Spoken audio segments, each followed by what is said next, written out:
بسم اللہ الرحمن الرحیم۔ السلام علیکم۔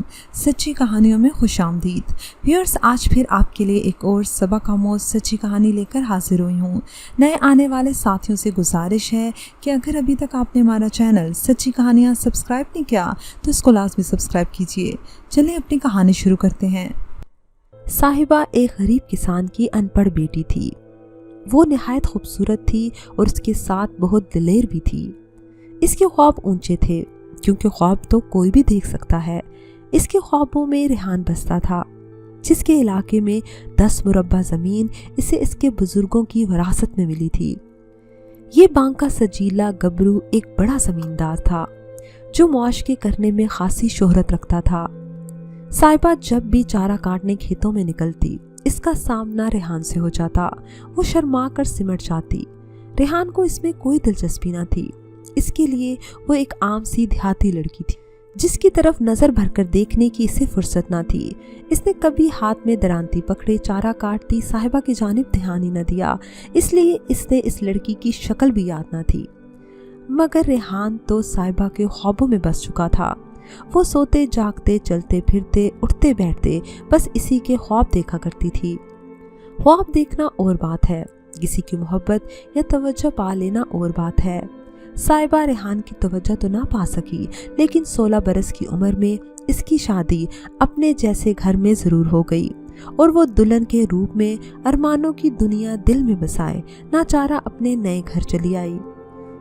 جب اس نے دولہا کو پہلی بار دیکھا تو اس کے خوابوں کے محل چکنا چور ہو گئے اور وہ ذہنی طور پر سخت صدمے کا شکار ہو گئی۔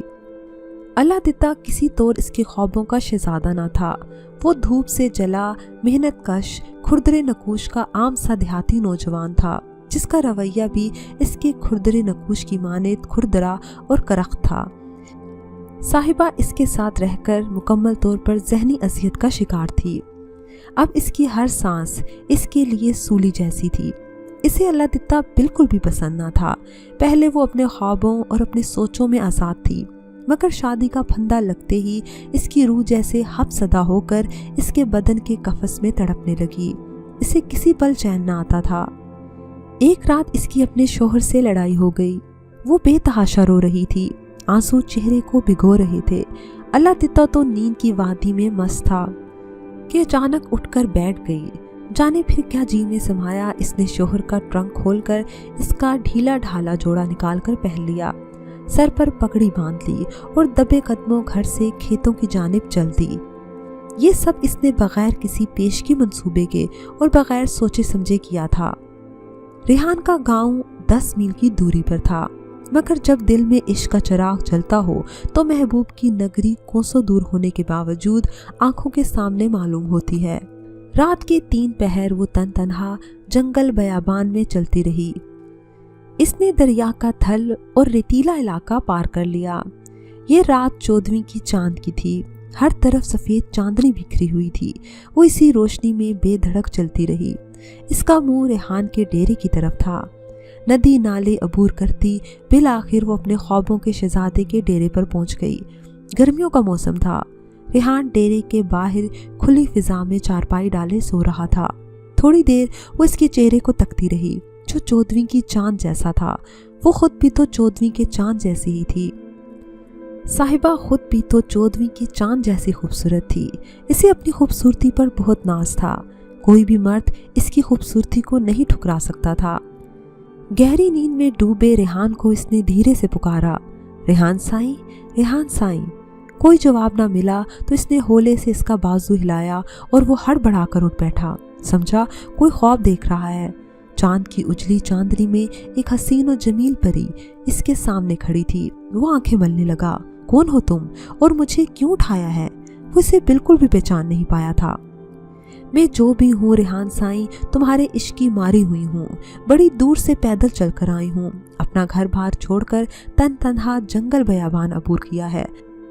راستے میں جنگلی جانور گیدڑ بھیڑیے تھے، مگر میں کسی سے نہیں ڈری۔ میرے دل میں تیری لگن تھی سائیں۔ انہوں نے مجھے کچھ نہ کہا کیونکہ میں رائے عشق کی مسافر تھی۔ اب بتا تو مجھ سے کیا سلوک کرنے کا ارادہ رکھتا ہے؟